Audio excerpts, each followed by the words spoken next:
Batuk sebulan pas COVID, nak tidur tak nyenyak.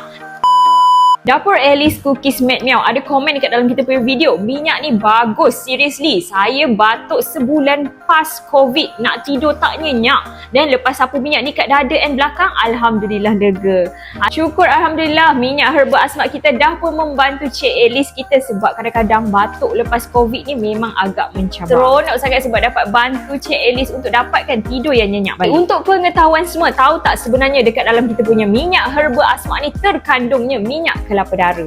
Kelebihan minyak kelapa dara ni ialah dapat meningkatkan sistem metabolisme badan kita. Minyak herba asmat kita amalkan untuk buat sapuan luaran, manakala minyak kelapa dara pula boleh kita amalkan untuk kesihatan dalaman kita.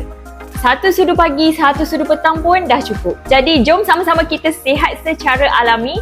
Eat your food as your medicine or you will eat medicine as your food.